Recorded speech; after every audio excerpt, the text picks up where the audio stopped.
Good morning, children. In yesterday's class, we have discussed about the coniferous forest and the Mediterranean forest, right? And in today's class, you will be able to learn about the grasslands, children. There are two kinds of grasslands. One of them are grown in tropical regions, one of them are grown in temperate regions. So first, let us go and discuss about the tropical grasslands. So here see, first tropical grasslands. Tropical grasslands, now children, they grow on either side of the equator and extends till tropics. For example, if you see here, if this is the globe, this is the equator children, 0 degrees latitude. So here, till here. So both sides of the equator, these grasslands they grow and extend still. It means from the equator to the Tropic of Capricorn, equator to the Tropic of Cancer. So till here, the grasslands grow. And you know, one more important thing is, grasslands grow in moderate to low rainfall. Moderate to low rainfall regions. Okay. And the grasses, they grow up to 3 to 4 meters tall. They grow up to 3 to 4 meters tall, children. You know, animals will camouflage in that tall grasses. Okay, now camouflage means they hide themselves. They hide themselves in the tall grasses. Okay, so that's why usually the animals like lions, leopards, cheetahs and all, they camouflage and they hunt the remaining animals. They kill the remaining animals. Even if you and I go also, we can't be able to see how, we don't know how to escape. That much tall grass grow in that region. So the best example for this tropical grasslands is savannas, children. The best examples are savanna. These savannas, they grow in African continent. They grow in African continent. So what do you understand this? Savannas are the tropical grasslands which grow in African continent. So what are the animals usually you can see in this grasslands, children? Elephants, zebras, giraffes, deers, leopards. These are the common animals which you can find in the tropical grasslands of savannas or any other areas also. Children, now let us discuss about the temperate grasslands.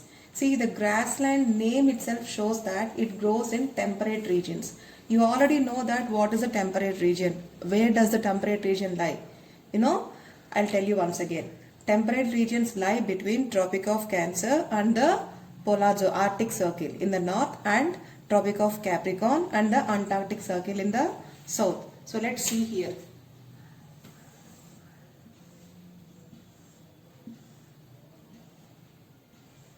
So this is the Tropic of Capricorn and this is Antarctic Circle.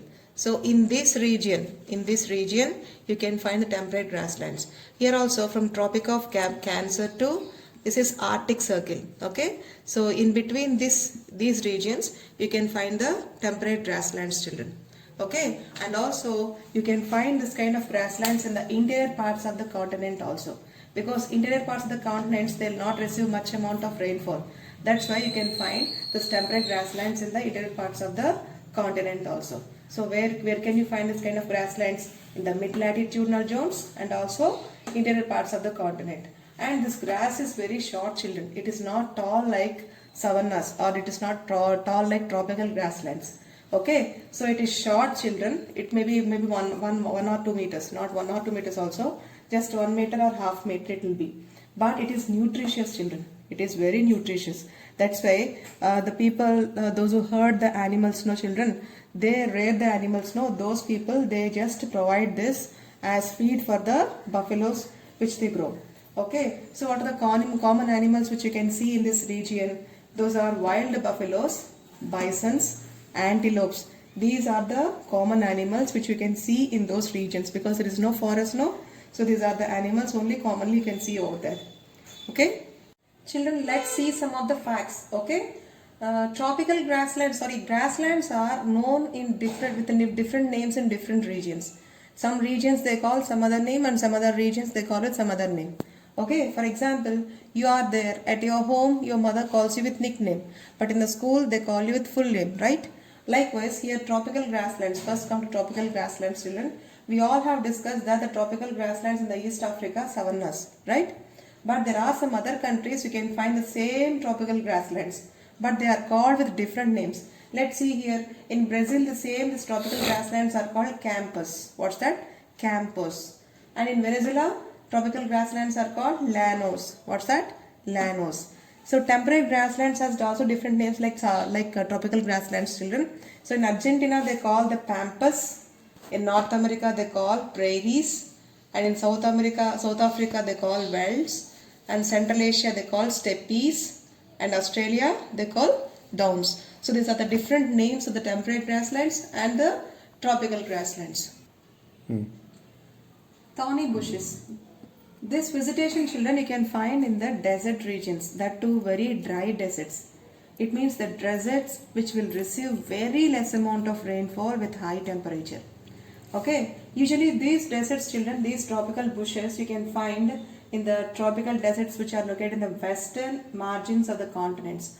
For example, if it is the world map, world globe, children, if any continent is here, western side, this side of the margins you can find this kind of deserts. You know, you can ask me one question, madam. Margin, if you margins, no means no, you can find oceans, no, madam. So they influence that coastal region, no, you can ask me. But thing is, here they receive very less amount of rainfall. Those maybe it may be in the coastal region, but they may receive very less amount of rainfall and very high temperature. So because of that scanty rainfall and high temperature, that land ultimately converted into what you know, deserts, children. That's called, and these deserts develop what? Thorny bushes. Okay, so vegetation cover, the cover is very scarce. Scarce means I told no, here one, here one, here one, there one, like that. No, the vegetation is scarce. The vegetation is very very scarce. Okay, it's spread over long distance. And the common animals which are found in this region are snakes, rats, rodents, fox. And usually, children, these animals go for hunting at night time. Because of its very odd or extreme temperatures, these animals they cannot go for hunting in the daytime. They try to hunt in the night time. Okay, children? So in that way they find the food. Now let's see the last part of the chapter, children, that is the tundra vegetation. Tundra vegetation is also called as polar, you can find this vegetation in the polar regions, children. So in the polar regions, the vegetation or the trees or the plants, what kind of grasses, whatever you find in that region, you can call that vegetation, right? So it is grown in the polar regions, they are called polar vegetation. We can also call it as tundra vegetation. Okay, usually in the polar regions, the vegetation which we grow, we call it as tundra vegetation. So the growth of vegetation is very limited over there, children. You know why? There is long winters and short summers. So in the winters, that is freezing cold. Even the ice also, the water also will be available in the freezing state. So at that state, there is no scope for the growth of any vegetation that time. Okay, and in the dry summers, for example, light summers, and that too the summers are very short. Maybe it may remain for 1 or 2 months. Okay, na? So in that short summer months, you can find some kind of small plants like moss plants, lichens, and very small shrubs. That too, these also will be seen only in the short summers. The next one, polar areas, these kind of polar vegetation or tundra vegetation can be seen in few states where the polar areas of Europe, Asia and North America. It means if you go for this Arctic Circle, children, you can find, if you go above the Arctic Circle and below the Antarctic Circle, this region you can find the polar vegetation or tundra vegetation, children. So what are the common animals you can find there, you can be seen there? Those are nothing but the animals which will have thick fur. Almost all the animals, they'll be having thick fur and they'll be having thick skin, children, in order to protect themselves from the cold conditions. So they develop thick fur on their bodies or they develop thick skin. For example, seals are there, their skin is so thick. They contain large amount of fat, children. So that fat prevents that animals to live in that area. Okay, they'll not die. Some animals like polar bears, they develop thick fur. Okay, in that way, so that they adopt the climatic conditions to survive themselves. So what common animals you can see in this tundra vegetation, children? Seals, walruses, musk oxen, Arctic owl, polar bear and snow fox. So these are the common animals which can be seen in this tundra vegetation, children. So children, you need to protect these animals. Children, every animal or every species in this on the land, children, they have a important role, okay, in the ecosystem. They'll balance the diverse ecosystem. If not, if these animals are disturbed or killed or vegetation is removed, then it may affect the whole ecosystem and affects the human beings also. So we need to conserve them, children. For that, we need to take proper measures to sustain for those vegetation and the animals, and also for our survival. So that's all, children. With this I conclude this chapter. Thank you.